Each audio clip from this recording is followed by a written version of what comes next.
Welcome to the Filmsteins, the podcast where we discuss all things movies. Join us as we dive deep into the latest releases, revisit classic films, and explore the art of cinema. Whether you're a film fanatic or just love a good flick, we've got you covered. From Hollywood blockbusters to indie gems, we'll be breaking down the storytelling, cinematography, and everything in between. So grab some popcorn, sit back, and get ready for some cinematic magic. If you like what you hear, please consider subscribing to our Patreon at patreon.com/filmsteins. We offer tiers at the $1, $5, and $20 level, where the $20 tier grants the ability to request films for future episodes. This is the Filmsteins, where movies are more than just entertainment, they're an experience. All around you. And welcome back to another glorious episode of the Filmsteins, the fastest growing podcast in the universe. The universe? Yep, we're outperforming what's the satellite or little thing that's going out there past Pluto about 6 years ago now? Voyager 1, is that what it was? I don't know. That was our first camera that went by Pluto that was able to send pictures back. So that was our first time seeing it, in quotes, kind of up close. And I'm joined today by our very own Spider-Man of our universe, Lucy the Spider-Man woman. The Spider-Man woman? The Spider-Woman? Hello, everyone. Welcome back. And today we have a super special episode. We don't cover animated movies very often, do we? I mean, we've covered a few, right? The only one that comes to mind is Mario. Did we do more than that? We did Puss in Boots. We didn't cover Puss in Boots. We didn't cover Puss in Boots? Oh. That was last year, dude. Oh. Why am I thinking that? I think because you put it in the title to one episode. Yeah, I said, is Mario better than Puss in Boots? Yeah. That's my clickbaity title. All right. Never mind. You're right. Today we are covering Spider-Man Into the Spiderverse, featuring Miles Morales and several other Spider-Mans. We're covering this today because, one, you need to be prepared for the next brand new Miles Morales Spider-Man. Across the universe. Across the Spider-Verse, whatever. And then I think the one after that's called Beyond. Yep, you're right. That's funny. Into, across, beyond. Yep. Clever. But we're also covering this today because it's one of my dear friend's favorite movies, and he recently passed away. So we're going to do this in his name. This was, in 2018, this kind of became a seminal moment in animation history. For about 15 years, we saw Pixar just dominate, and Disney 3D animation. We saw them just dominate a lot of the animated scene, and not only just money, but also in awards and whatnot and stuff. But so in 2018, this Spider-Man movie shows up and just completely revolutionizes what animated movies can look like. And I don't know if you saw it when it first came out. Did you see it? No, I saw it maybe a year after it came out, so in 2019. But, you've always said how important it is. Who you watch a movie with matters. So Yep. I think I didn't watch it with the correct people. Yeah, sure. And, I think I did fall asleep like 5 minutes in. I was like, man, this is a kiddie cartoon movie, and then just fell asleep. So I definitely judged the crap out of it in the first 5 minutes. Yeah, and that's fair. I mean, I understand on some level. I cannot just put on animated stuff at whenever, I kind of need to be in the mood for it. There's some things I don't need to be in the mood for, but animated, most things I kind of need to be in the mood for, actually. But, so animated is definitely one of those. But I definitely have a deep appreciation and just love, I guess, for animated things because I like cartoons. I like cartoon animation a lot. Yeah. I like early 90s cartoons or the animation of them, and then what would kind of develop into the heyday of Cartoon Network with Courage and Powerpuff Girls and Dexter and Edda and Eddie and whatnot. Yeah. So I just have kind of a soft spot for animation in general, just because I think it's really cool when it's given the attention that it generally deserves. I think there's room, I think, obviously, for your Despicable Me's and your generic Pixar films, but I think it's really cool when you have things like this pop up, which before this, I can't really think of any that aren't like stop motion or just smaller projects, I guess. But after this, I feel like we've started to get a whole slew of things with Mitchell and the Machines, and obviously the new Spider-Man and Puss in Boots and the Pinocchio, and then Guillermo del Toro's comments on bringing animation to adults and like adult themes, not X-rated animation. But it's kind of funny. I feel like he needed to distinguish between the two. When you say adult animation, it almost implies either X-rated animation or fucking Family Guy.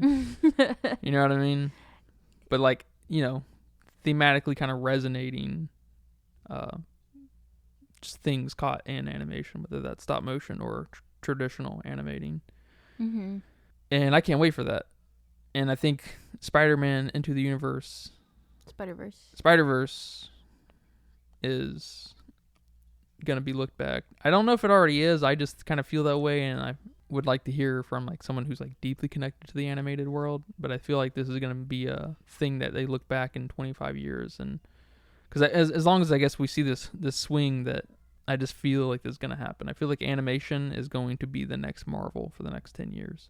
I think we're just gonna see a big boom in it, and I think they're gonna look back at this kind of like, Iron Man 1 maybe is an obvious. I guess you should probably actually go back further to like the Tim Burton Batmans. They kind of started that, and then those first 3 Spider-Mans, and then Marvel kind of was able to run after that, after those movies started to walk.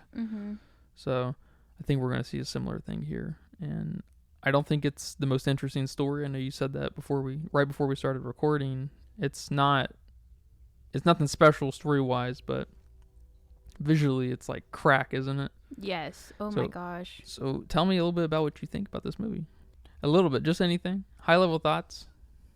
Well, I want to go back to what you said about this being kind of, I don't know how you phrased it. Seminal. Yes. To future animation, I guess. And I think one of the movies that I can most see it with is Puss in Boots. I think that that was a movie that was also very beautifully animated. And before that, I think there's only very few movies that I've noticed the animation being stylized. Yeah. And this is one that now I can add to that list, because I didn't really pay attention to that kind of stuff when I was younger. I didn't pay attention to the animation. I just paid attention to, did it make me laugh? Did I like the characters? Did I like the story? Ren and Stimpy didn't just floor you every time you saw it when you were little? But I don't know. I didn't know why. I thought it was just the stupidness of Ren and Stimpy. Yeah. Or, I guess I couldn't pinpoint what it was. But there's, a few movies that I can pinpoint that the animation was what really caught my eye. Yeah. Along with other parts of it. One of them is Frozen. I think Frozen was one of the bigger movies for me, animation wise. That was just beautiful. It was crazy how beautiful that movie was. That was the big climax for Disney, in fact, was with their that was the ceiling they hit with 3D animation, and that's like seen in Pixar and later like Frozen 2 and Baymax or whatever, Big Hero 6. Yep. You see that here and there with that kind of stuff, but like they like reached that level of like texture and detail, like to bring up, especially like in our Pixar ranking. I brought that up quite a bit. When they reached that, they just didn't know where to go, I guess, with animation. And so, because they, even through the Disney 3D animated movies and the Pixar movies, there's this kind of a similar bubbly kind of style to a lot of it. And it feels very safe as far as just style goes. As far as like texture goes, they were the pioneers of what textured 3D animation looks like. And, Yeah.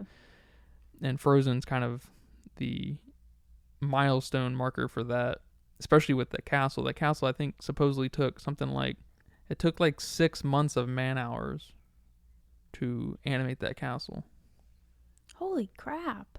with like 200 animators on it. But hours wise, so 6 months, half a year to animate that all to, all of them working together. That's crazy. Yeah. That's crazy. And you can see some of those elements that Frozen initiated in Moana. I don't know if Moana was the next movie. Yeah, I wouldn't say there probably is a next movie, but Moana's, equally as beautiful. Yeah. I feel like there's like the steps after Frozen are so almost hardly even steps.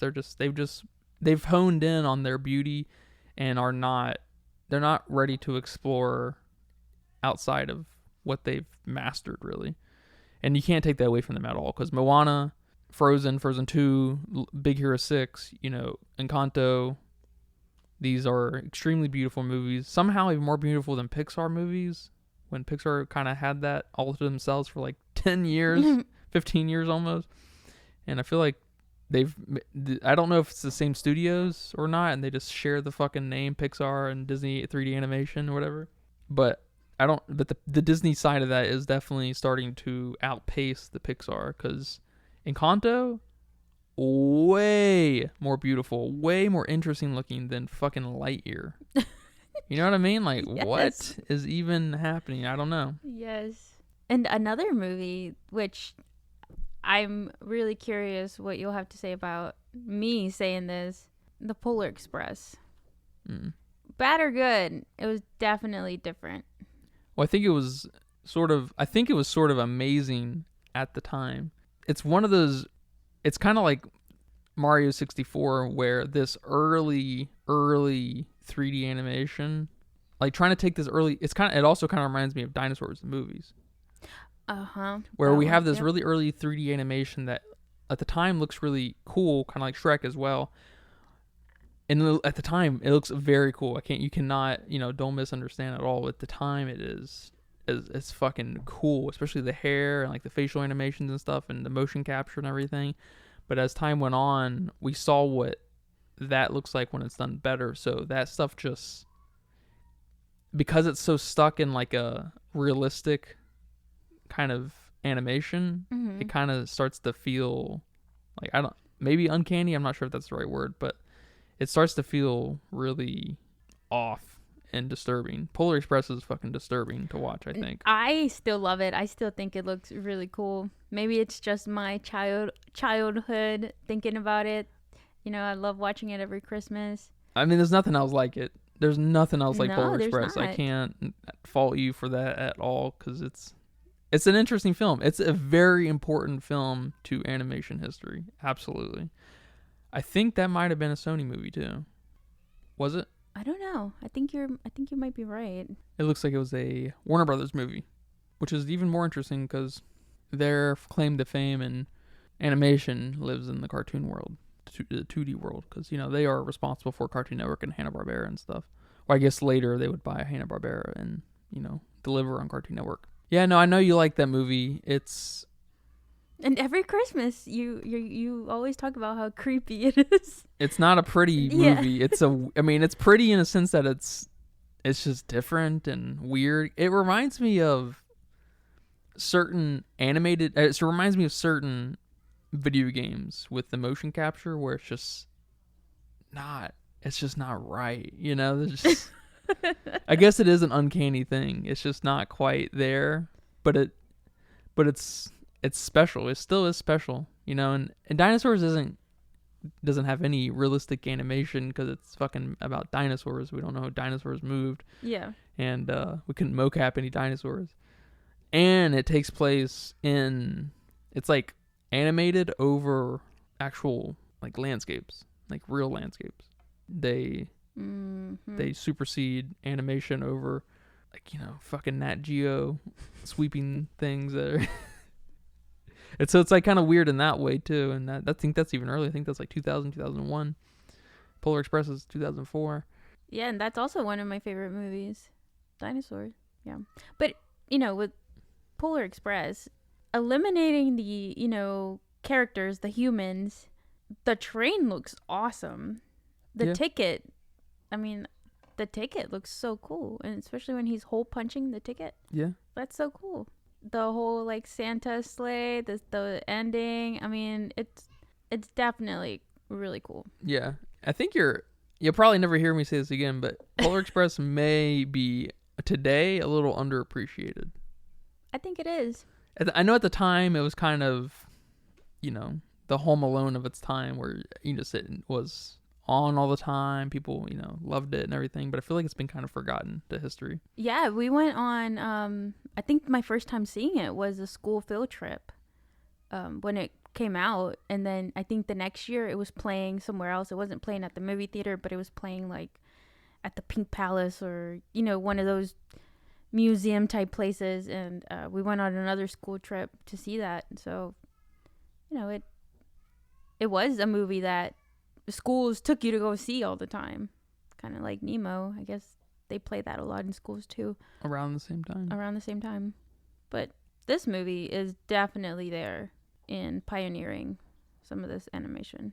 Yeah, you can see I feel like it's a really cool evolution. And I don't think you often see it as so much of an homage so quickly like you do from Puss in Boots from this to Puss in Boots. Yeah. Because Puss in Boots takes this like animating on twos kind of thing, where it kind of looks skippy. It looks like it's almost lagging on some level. Mm-hmm. But and not if it's not a video game, it's fine. Some PR person for video games where the game runs on 30 frames, they should try to say that it's animated on twos, where it's intentional. The 60 frame thing is overrated, just saying. But I saw this movie late as well. I saw this movie probably in 2019. Okay. Maybe a few months after it came out. I think it came out in December or something, late 2018, I think. And it blew me away because I think this is the first time I'd ever been really impressed by 3D animation. Although this tries its hardest to live in a 2D realm, kind of tries to live in a kind of comic book setting. It's very much 3D, and 3D just tends to be not as explored stylistically, and also just not taken as serious on an artistic level. I feel like because there's just less variety. I feel like there's kind of a way, because if you look at your DreamWorks, your Madagascar, your Ice Age, or your Pixar's and your Frozen and Tangles and stuff, there's kind of a through line is just like a bubbliness. There's kind of a softness to everything. There's just not a lot of things that kind of differentiate them from each other. Because think about the Minions and think about Big Hero 6. It's animation and art style. Yeah. Especially the art style. Animation is kind of, I feel like there's probably not a lot, there's not as many ways to animate uniquely as there is art style. You can only really animate on 1, 2s, 3s, and maybe 4s. And then on top of that, you can only animate, like, you're kind of at the mercy of what your art style is telling you at that point. If your art style's something like Dexter's Lab, you'll have a weird kind of way of animating things, because Dee Dee's arms and legs are fucking weirdly long, right? So she's gonna move kind of weird. Proportional, yeah. And then his mom has like weirdly pointy legs, and so she like moves kind of weird, right? And then Dexter's 2 inches tall, and so he moves weird. So it's like that kind of, you're at the mercy. A lot of times the animation is at the mercy of the art style. So I guess what I'm saying is you just kind of, I want to say gentrified, but that's not the fucking problem here. There's no gentrification with art styles. That doesn't make any sense. Yeah. But there is just kind of like common understanding amongst all these studios, I guess. Maybe they're all fucking animated at the same place and they're just being licensed out. I don't even know. Maybe there's some kind of monopoly over animation. Maybe. I don't even know. But they all kind of just have a softness that just looks the same. Kind of like anime. Anime doesn't have a softness, but it all looks the fucking same. Yeah. I don't want to go down an anime route right now. No, yeah, I agree with you there.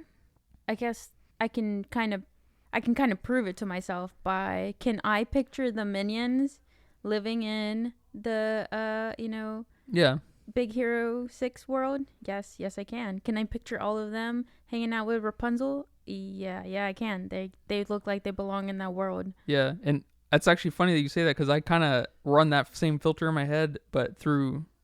Remember that when Jimmy Neutron and Timmy Turner they crossed over? Yep. What would happen? Yeah, if you took the other art style and put it in the other universe, what would happen to that character? You know, we see that with Jimmy and Timmy. They changed quite a bit. Right. Obviously, it's going from shitty ass 3D to 2D. You know, man, Jimmy Neutron animation is something special too. Oh, I hated that show, man. I hated Jimmy Neutron. I'm surprised. You like Jimmy Neutron? It's fine. I liked it as much as Fairly Odd Parents. No, I love Fairly Odd Parents. I was gonna watch Fairly Odd Parents. Yeah, if Jimmy Neutron was on, I was gonna find something else to watch. Yeah, I'd probably leave Fairly Odd Parents on. I probably liked it more because I liked his dad, Jimmy's dad. I liked Cosmo and Wanda, of course. Mm-hmm. I liked Vicky a lot. I didn't like Vicky's little sister, Trixie or something. Yeah, Trixie. Not Trixie. Trixie's the girl that Timmy likes. Tootie. Tootie, yeah. I didn't like her. I didn't like Trixie either. I didn't like Chester and AJ, I think the other guy was. I didn't like Strangleman, whatever the fucking big ass fairy's name. You know, some things I didn't like about it, but I liked. There were some things that I can't really think about anything I liked about Jimmy Neutron other than Jimmy's dad and Jimmy's mom, and Carl's love for Jimmy's mom. I liked that. Yeah, that was about all I liked. That was all about all I liked, but yeah, that's a great example. You can see when they go into each other's animation, and it's very drastic. But animate Baymax like, Olaf, and you get the same thing. Yeah, basically. Pretty much. And the only way you'll see a difference is if you go into the 2D world.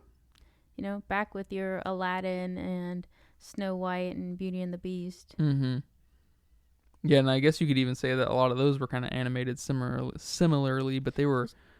But man, there's just something so stylistically pleasing about 2D animation that I feel like that's easier to milk, at least for me, to milk, for me to be pleased. Because there's nothing like hand-drawn animation. There's just nothing else like it. And you just... It's just how it is. That's why I wish these 3D live makes. I wish these Disney live action remakes would take some kind of stylistic liberties and not just recreate the thing. Mm-hmm. I thought it was really cool that Will Smith was replacing Robin Williams. He was dead, so he couldn't really do it. But I thought that was kind of a nice touch because it kind of shows a boldness. Because Robin Williams' genie is arguably one of the most, if not the most iconic character to all of Disney animation, depending on who you're talking to. Yeah. So I liked that, but they didn't go that extra mile. I don't know what that would have had to be because I'm just not in tune enough to know what Aladdin could be, but or Lion King or whatever, or the new Little Mermaid. I hate that they're playing it so safe. Because those are movies, a lot of these movies, not all of them, but like the Jungle Book and the Lion King, they are just the new 3D animation. Mm-hmm. They're not live action. I don't even know why they call them that. I asked my mom today. I told her that we watched this film, and then she said the cartoon one, and I was like the 3D animated one, and I was like, is that a cartoon to you? And she's like, yeah, and I was like, well, and I was thinking about it, and I was like, well, is like Marvel a cartoon to you? Because like most of that's fake too. Everything's fake except their face, basically. That's funny. Because it's basically the same thing. If not that, if you don't want to, if you want to just don't touch your lovely Marvel, at least the Lion King is 100% just 3D animation. Again, there's no humans in it at all, and there might be some kind of photorealistic stuff that's actually like created. That's some kind of skins created and laid over some stuff, so it's like indistinguishable from the real life thing, but it's still computer generated, so it's But Right? she didn't want to say anything to me. I can't remember. I don't know what the fuck she said. She said something that made me laugh. Right? The Lion King is a cartoon. You The heard live it action remake is a cartoon. here. Yeah, you heard it here. Cause then I asked her if like Nightmare Before Christmas was a cartoon. I was like, cause that's real. You know, it's all stop motion. It's all claymation in that particular one. And so like, is it a cartoon? That's hilarious. There's nothing traditionally animated about it at all, but it still gets thrown under the animated category, as we saw with the Oscars. This year's Oscars with Pinocchio. yeah, with Pinocchio. And it won. So I'm like, I wouldn't call that animation, to be honest, but I mean, where else are you going to put it where it gets its fair dues too? I don't know. Is it time for those to get... Well, it should be animated and stop motion. That's what it should say. Yeah. But I think it just says best animated film. Huh, that's an interesting thing, because I would definitely say Nightmare Before Christmas is a cartoon. Just Yeah. without thinking about any about how it was made, or without thinking of any of that. Just looking at it, I would say it was. Yeah, but I mean, I guess it does. I can't blame you, really. But it brings in the question about like traditional hand-drawn animation and digital animation too, though, because I'd say hand-drawn animation is a little bit more akin to stop motion anyways, because you're creating each frame, and a lot of times those are pieces of, like, you've got the body part of the character, and then the head's a different piece, and then you overlay them, and then you snap the shot, and then you get a bunch of those, and that's how you make the animated film. That's kind of like a 2D stop motion approach, right? And Yeah. so, and then you have, of course, I don't know if you know that, but how the backgrounds were made. They were made on on a carousel. Yeah, what did we watch where I saw that? Yeah, and then Fantasia? that's why they repeated. Oh, maybe. That's why they repeated the way they did, because they were literally repeating themselves going through the carousel. Yeah, it's kind of cool. Very cool. But that was just a funny thing that I was trying to get out of her. But so when I saw this new Spider-Man movie, I couldn't believe it. I couldn't believe what I was watching. I couldn't believe how this film just like kind of just came out. It just came to be. Like there was no like build up to this. I think the most seminal Sony produced animated film up until this point was Cloudy with a Chance of Meatballs, which was an important film to film history too. Yeah. Yeah. And that was like, I don't know, 2007 or 8 maybe? 9? Yeah, 2009. So Sony's kind of arguably been out of the race for animation for a little while, being displaced by pretty much in its entirety Pixar. I think almost everyone up until the Illumination started to come in with Despicable Me, Pixar had kind of been king, and then even after that, Pixar continued to kind of been king, and 3D animation, of course. And when I say Pixar, I mean both. But this movie it's almost hard to watch. It's almost hard to know what's going on at times, because it's not really hard to know what's going on, but there's just like so much. It's almost psychedelic in how kind of things are coming in and out of the screen, and especially towards the end when the Hadron Collider or whatever the fuck it is doing its thing at the end there, where he has to do his final, where Miles has to do his boss battle.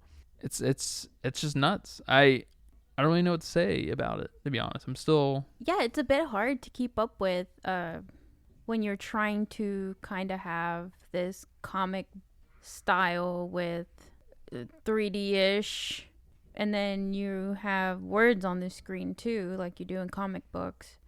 And then you have this element of like different dimensions. So you're kind of bringing that into it too. You know, you have your other Spider-Mans that are from other worlds, even though the style is still kind of the same. You know, you have your, pig, Porter Pig, whatever his name is. Porter Pig! What's his name? Peter Porter? I don't know. Hold on. Peter Porker.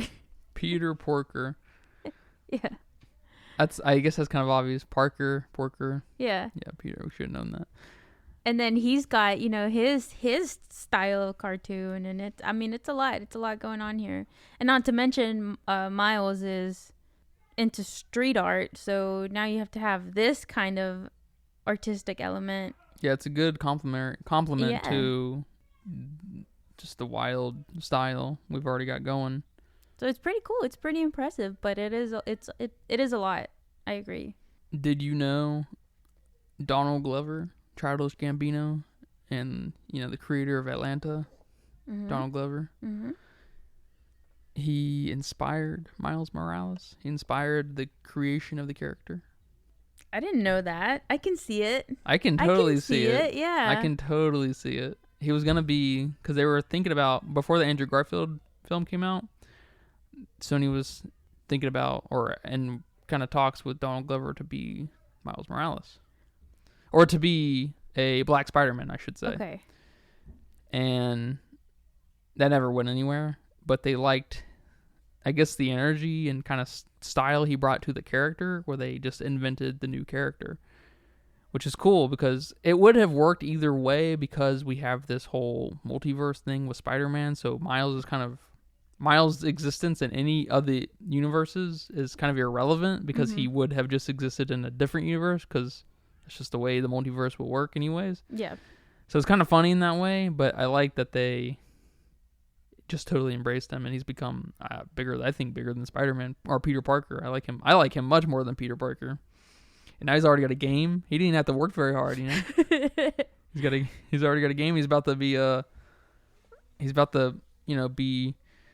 co-captain in the next Spider-Man game too. So with Peter Parker, and I assume Peter's definitely going to die in the next game, that's my prediction. But they even I think it was in the Andrew Garfield movie where they referenced Donald Glover's potential future, and not reference, I should say. In the Andrew Garfield movie, they Easter egged what could have been with Donald Glover, like getting out of bed with a Spider-Man outfit on the TV in the background. Really? Yeah. I think that's what the Andrew Garfield movie. The Amazing Spider-Man. Yeah. Is that him? It might have been. You know what? It actually might have been this movie. I can't remember. Huh. But it was a Spider-Man movie. I don't want to go fishing for it right now. And then also Donald Glover plays Aaron, Miles' uncle, in the game. I think. Okay. And he plays one of them. I can't remember. I read so much. There's so many different fucking players and characters and all the Marvel shit. But yeah, so there's some deep connection with Donald Glover and Spider-Man, which is kind of interesting. And he went on to inspire one of the more interesting characters, kind of like, I don't know, I guess Guardians of the Galaxy kind of share that with Miles, because I don't know, it's not just me, right, that we're kind of worn out by traditional superheroes. We want some new superheroes, because like Guardians were kind of fresh when they came out. Yeah, I don't know. I don't know. Do we even still want superheroes? Can we just put them aside for a bit? I think that's about to happen. Please. I'm with you. Except in video games, I think superheroes they do a pretty good job in games. Superheroes have interesting mobility, and mobility is okay. Good mobility in games always welcome. Until it's not. We can keep them there. Yeah. So, what did you think about the setup for Miles and his Puerto Rican, Black American kind of heritage, which is cool? And he lives in Brooklyn. He's going to a prep school. His dad is a big dog in the police department, and he hates Spider-Man, or his dad hates Spider-Man, and he just wants to chill and be kind of normal. Yeah, it's an interesting plot, compared to Peter Parker, because especially the Tom Holland Peter Parker, he seems like he also doesn't want to be Spider-Man. He just kind of wanted to chill with his friends and go to college with them and just have a normal life. So we can, kind of see this here with these two Spider-Mans not wanting to be Spider-Man, but okay, they're going to embrace the responsibility, blah, blah, blah. It's cool that they have this kind of, I I guess it's cool we have this Spider-Man from a different culture. You know, his dad being a cop and then his mom being a nurse. And then he's going to a prep school because he's smart. So it's, you know, it's a lot of elements, I guess, there that are pretty cool that they can play with. Yeah. And what shoes was he wearing? I didn't. The retro ones that we saw in the movie Air. I told you once you see that movie, you're going to see those shoes everywhere. Yeah, I do see them everywhere now. Mm-hmm. That's funny. Miles' dad was played by Paper Boi. Really? Yeah. That's cool. I Cool? couldn't even tell. I'd have to go back and listen to him, and then I'm sure I'll hear it. But that's pretty cool. Just imagine him saying Paper Boi, and it might happen. He's in a great movie that I need to watch. I think it's called Outcast or something like that. Mm-hmm. I can't remember his name.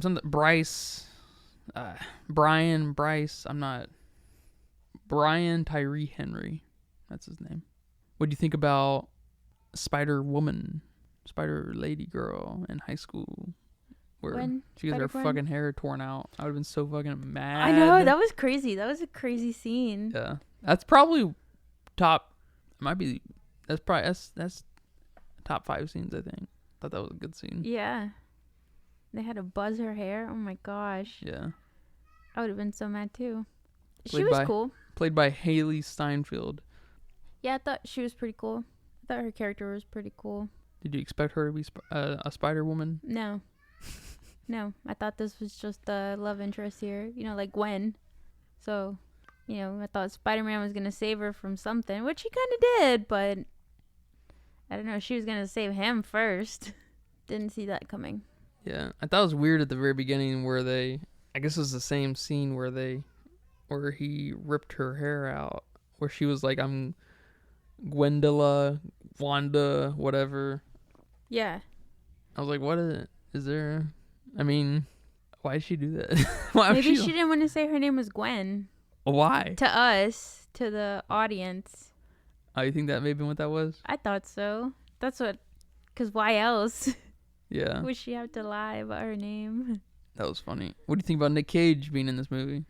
I didn't know Nick Cage was in the movie until after I read the wiki page. It's like Nick Cage voiced, what's his name? Noir Spider-Man. Yeah. Yeah, Spider-Man Noir. That's cool.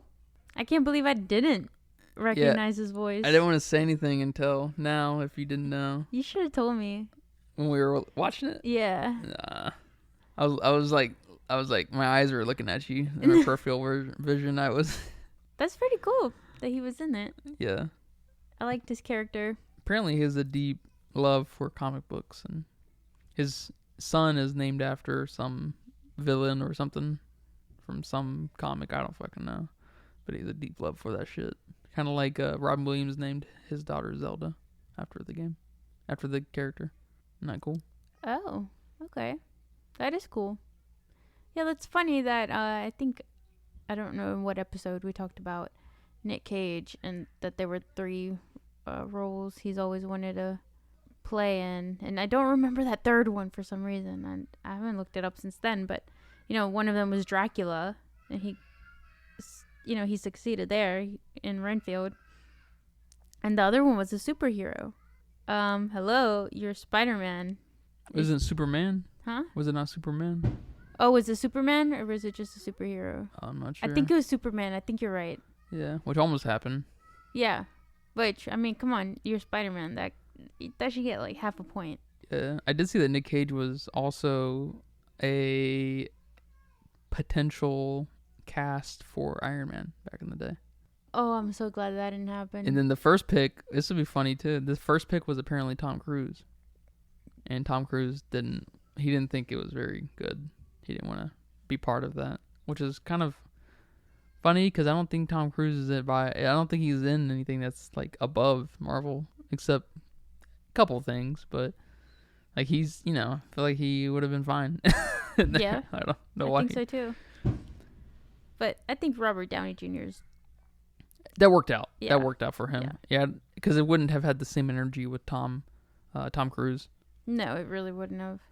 It would have probably felt a little more Batman-y. I feel like Tom Cruise might give some good Batman energy, but not Robert Downey Jr. and Lady Boy or Lady Man or Playboy, where the fuck they call him, with, money's falling out of his ass and the jets. I don't know. I just can't see Tom Cruise in that with that same energy. It would have been completely different, which may have killed Marvel before it even took off. If Tom Cruise was part of it, who knows?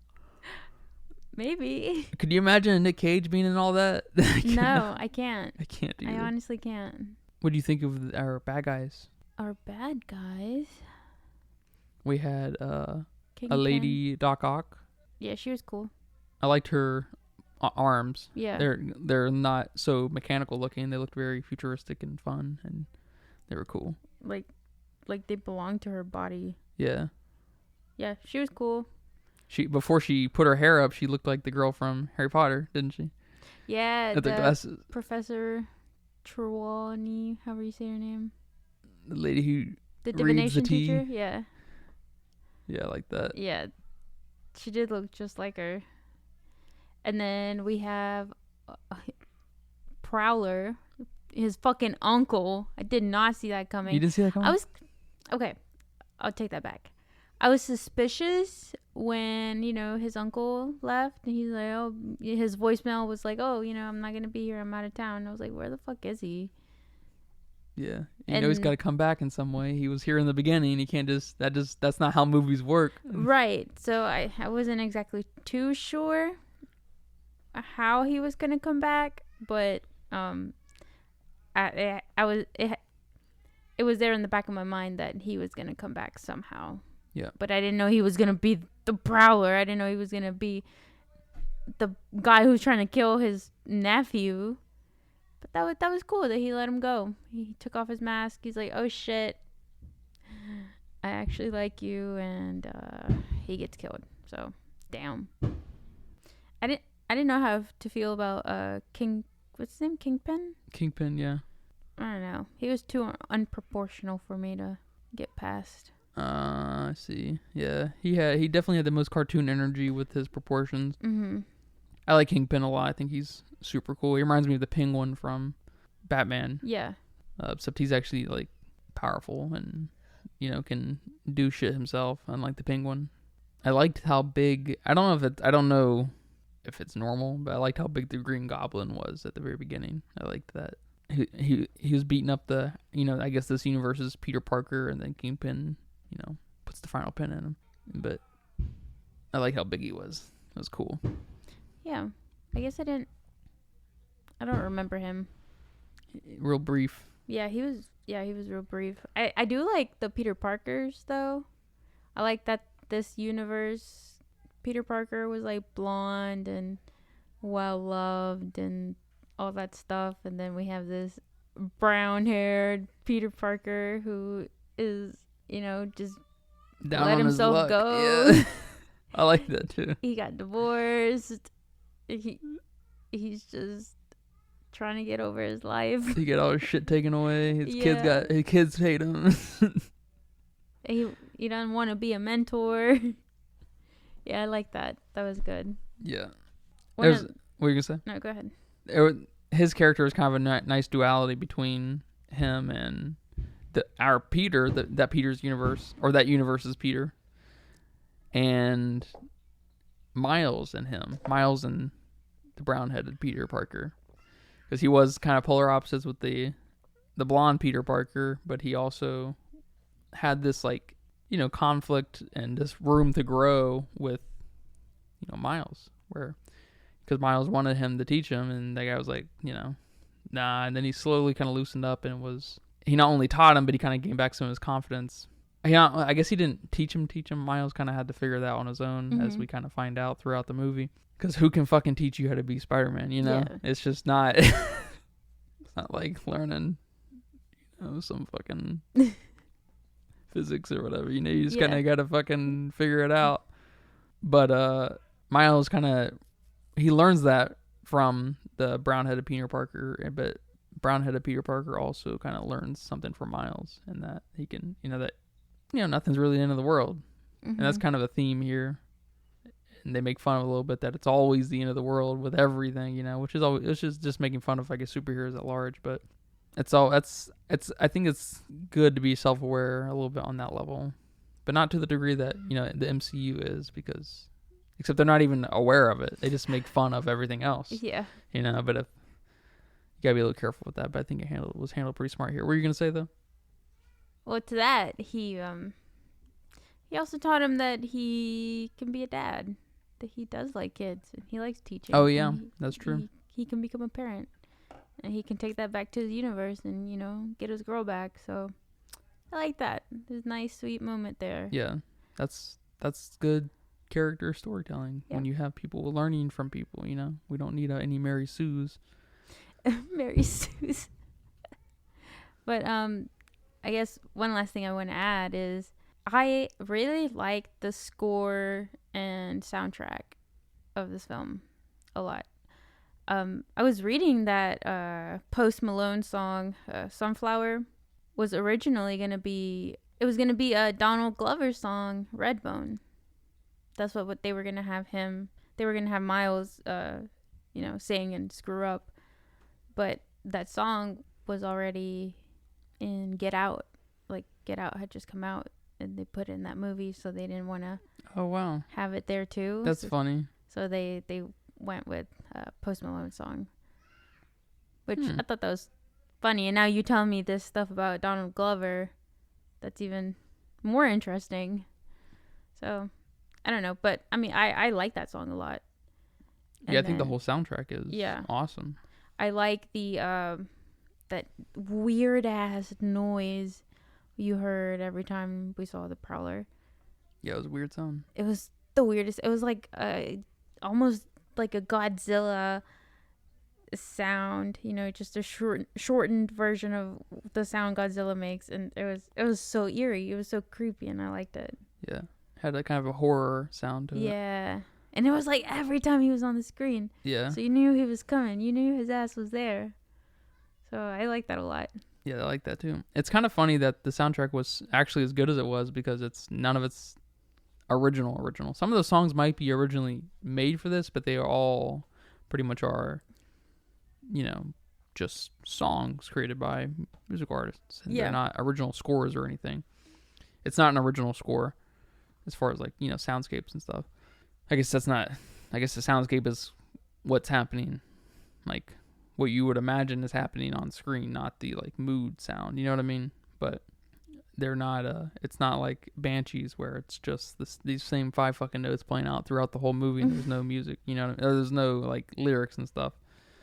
Because I think normally movies kind of suck when they have, or I should say I think it only normally hurts movies when it's a bunch of poppy songs, popping off whenever and stuff. But these songs went off at super sensible times. These songs were played by some of the characters in the show, in the movie, and they had a sense of belonging, and it really fucking worked. It fit to the character. It really does. It really did. And I can't think off the top of my head of another movie that's done it as good as this, as far using songs like that. I can't think of anything. No, I can't either. It's good stuff. Yeah, because most of the time when they use popular songs like that, it's not great. Yeah, it's usually during big spectacle moments or getaway moments or just epic things that kind of happen on camera. They're not world building, and these fit in the same way that you will see in really, really great shows. I feel like shows usually handle music a little better like this, which is kind of funny. Like Grey's Anatomy handles music better than handles like lyrical music better than almost any fucking movie. And it's Grey's Anatomy, Grey's Anatomy might be, kind of a baller ass show in its own right. But it's still Grey's Anatomy. It's a network television show. It's cheaply fucking made, but it's smart. It really is smart in a lot of ways, and they'll hit you with that music in Grey's Anatomy. They'll fucking make you cry just off that music. That's true. If what's that song? I hear it in my head. It's this like song that if you hear that song in Grey's Anatomy, something tragic is about to happen. I don't remember what it's called.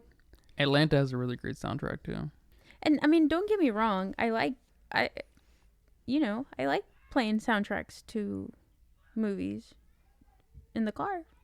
Driving to work, I'm listening to a soundtrack here or there.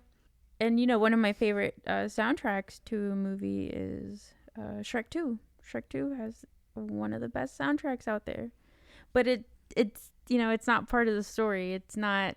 Without that soundtrack, we still know who Shrek is. We still have Shrek's character. So there is a weird thing though about that soundtrack that it does elevate that movie. I don't know what it is. The first one and second one. Yeah. I don't know how that's possible, but Shrek managed to pull that off. Yeah, in award-winning director Ben Affleck's Air, I was reading on the wiki page that he essentially gave whoever the person was to give the music to, gave them a Spotify playlist and said, "Here, pick out these songs that we want on in the movie, like specific to that time." What is that? The 80s? What? Yeah, like 84 or something. Yeah. Like that. So here's a playlist with a bunch of music from the 80s, 85 probably, I don't know, and pick out the ones that will work for this song or for this movie. It's sickening. It's fucking gross. Yeah. And then you have David Lynch over here sitting with the guy. I don't know his name. I think he's super Italian, so I don't even fucking know his name. But he sits there with him at the piano, trying to figure out a soundtrack for Twin Peaks or any other of his movies, until something strikes him and fucking makes him get on his knees and cry. You know what I mean? Yeah. Like, is it Laura's? What's her name? Laura Palmer's theme is Laura Palmer's theme. One of the greatest things to ever be recorded. Go listen to that. But yeah, this had a great soundtrack. It did.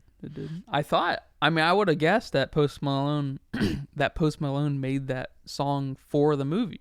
I would have guessed that because it's pretty iconic to the movie. Like, I think it even, like, when it's on the radio, I think it says, when it has the rolling, title, it says featured in Spider-Man Into the Spiderverse or something like that. Or from, I swear it did. I mean, maybe I phrased that wrong. Maybe the song was written for the movie after the other one didn't. Okay. They couldn't use the other one. Did they use any other Childish Gambino stuff? I'm not sure. I want to say they do. Yeah. That would make sense. That's a slick homage to the origins of Miles. Oh, I guess it's also worth. Oh, excuse me. I just remembered where Donald Glover plays Aaron Davis.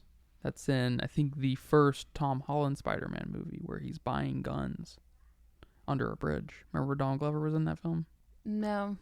And he's buying guns from the Falcon's henchman or something. Yeah, I don't. He's not the Prowler, that. I don't think. I don't remember that. He's just Aaron Davis. Okay. No Miles. Although Miles, I assume is gonna be in one of these next Spider-Man movies, and I think they're gonna do a multiverse thing, but in that, I think the Miles that they bring into the MCU is going to be older than Peter. Okay. I think they're gonna go down that route because you can't have someone younger than Tom Holland. He's literally gonna have to be 10 years old. Tom Holland looks like he's, 16. So that's how old Miles is, I mean, that's true, but, Miles is what? African American, Puerto Rican, so they could have two young-looking people. They could have two young-looking people. I mean, yeah. But it would be cool to have the older Miles. Yeah, that'd be cool too. That'd be cool too. I mean, really, anything that they do here and they do it well would be cool. Yeah, I think the Spider-Mans are going to continue to be decent. They seem to have some kind of creative chops over there. Yeah. Still in the Spider-Man world. Minus Zendaya. She's kind of lame. Yeah. Well, that's good, though. I mean, Spider-Man, luckily, all the Spider-Mans are pretty good. It's kind of weird, isn't it? It is weird. They continue to be, decent. It's kind of surprising. Kind of just getting better. I mean, I think Andrew Yeah, sure. Garfield is better than Toby Maguire. Oh shit! And I then never heard think anyone Tom say Holland is that. I never better heard than- anyone say that. Really? I have a soft spot for Andrew Garfield. I love his Spider-Man. I don't think his movies are very good, but I think his Spider-Man is definitely the best Spider-Man. Andrew Garfield? Yeah. Yeah, no, I think you have Toby Maguire down the totem pole, then you have Andrew Garfield, then you have Tom Holland, and That's now good. you have Miles. That's good. So I don't know. I'm partial to Tom Holland Spider-Man though. He's a good Spider-Man. So He's got a lot of good energy and stuff. Yeah, the Spider-Man, the Peter Parker Spider-Man in the game, not interesting at all. But the Miles character, very cool characters in the game. And the Peter Parker in the game is very stoic and not really stoic, but very generic kind of good guy. And I don't know, I don't really know, but he kind of feels like he's pulling at the cartoons or something. The Spider-Man cartoons, he's supposed to kind of fit into that. And he's okay. But the Miles character is very cool. He's a lot like this character. okay. They're pretty much the same. And except in the game, he's in the tech much more, and I assume that's going to happen in the next movie. The next Miles movie. Because he's still young. He's just figuring out his Spider-Man powers in this one, which is cool. I like that we almost spend the entire movie him not being Spider-Man. Yeah. I think that's cool. How do you feel about, I was going to say, I think in the next Spider-Man game, I think Peter's going to die and then Miles is going to finish out the trilogy. I think that's going to happen, which I think is cool as shit. If that's how they do it. The first game is just Peter Parker. You have DLC where you play as, or you have a side game where you play as Miles. The next game you play as Miles and Peter Parker. And then the last game you play just as Miles. I think that'd be so cool in a game because it's ambitious, right? It's going to take how long to make these games? All three of them after everything's said and done, maybe 10, 12 years. So it's, that's got to have some vision there and some commitment, right? But I was going to say, what do you think about him not having the web in his hand? It's the suit. It's the gadgets. I think Andrew Garfield had the same thing going on. Does Tom Holland have it coming out of his palm, coming out of his wrist, or does he have the gadget? I think he has a gadget too. But I know Andrew, what the fuck? I know Toby Maguire did not. He had it coming out of his palms, out of his hands, out of his wrist, what the fuck ever. How do you feel about that? Do you like the gadget? I don't like the gadget. But it seems like that's kind of the normal way, right? But I don't like it. I don't like it either. I wish they would make it come out of his freaking wrist. I mean, if we want techie stuff, we already have Iron Man. Iron Man's created everything, okay? I want a spider bit him, so now now it's in him. He's shooting out web through his freaking wrists. That's what I want. So it's not surprising that they did it here because we've seen it, okay? But come on. Yeah, I'm not crazy about it. I thought he was gonna be using the thing, and then he was gonna find out that he doesn't need the thing, and that's like why he wasn't able to get it at first, or something like that. I thought that might be what happens, but it's not. Yeah, I do like that he can turn invisible though. That's cool. That is cool. Very cool. I'm glad he figured it out because it seemed like the only way he could turn invisible was to kind of panic and be scared. I was like, well, that'd be kind of cool to turn invisible when you're panicked and scared, and you can kind of panic and be scared on command to turn on. Like, that'd be kind of cool. So, but no, he figured it out. So, all right, man. Any final thoughts? All right, this is this new thing we're gonna start where you're gonna guess the budget of the production. All right, not always gonna be available, but how much do you think this movie cost to make? Okay. Based off of your knowledge of films thus far. See, since it's animated, something tells me it's a lower number. That's just me, because you don't have to pay big time actors, I guess. You're paying the voice does your voice cost less? I don't know. I would expect it to be honest. Yeah, I have no idea here, but I think I'm gonna go with $25. $25. $25. 25 million? Yeah, 25 million. This movie made 384 million. Holy shit, they made a shit ton of money. So that is a lot of money. It's a lot of money for an animated film. It really is. But this movie had a production budget of 90 million. 90 million? Yeah. For what? Who they paying? The 140 animators that spent 4 years making this film. 4 years? Like longer than that, really. Holy crap. Yeah, I have no idea about what goes into that. It just seems easier. You don't have to edit mistakes. You know what I'm saying? Yeah, but you got to create every fucking thing. There's everything. There's nothing captured, you know? Yeah, this movie. Yeah. 90's still not, well, I don't know. I don't know numbers. I don't know how to think in terms of this. Yeah, animated stuff's, it is tough to, it's kind of crazy that an animated movie would cost that much when your high end video games cost that much, and there's just much more that goes into the game than there is an animated film. Because like you said, you would expect the talent to not cost that much, but from what I can tell, from what I've learned in my film classes and whatnot, his talent is often not part of the production cost. So excuse me? Yeah, it's a different cost. Well, that'd be helpful to know in my future guesses. Okay, yeah.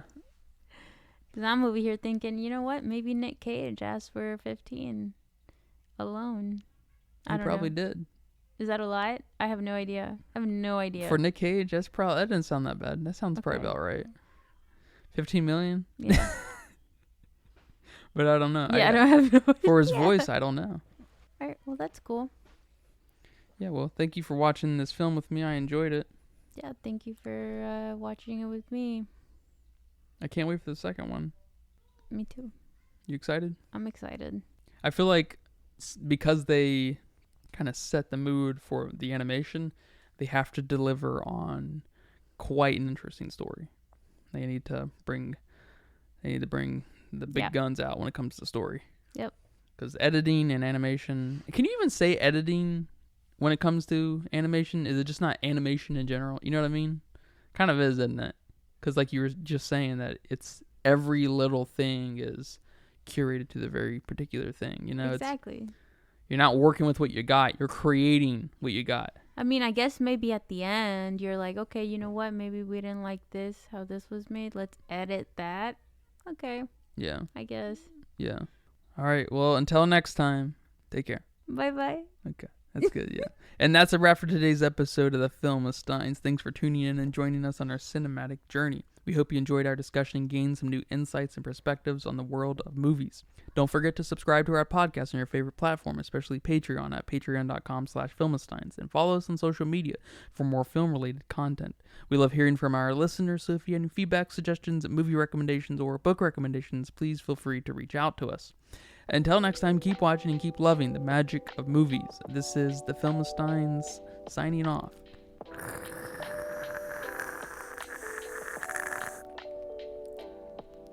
Ooh.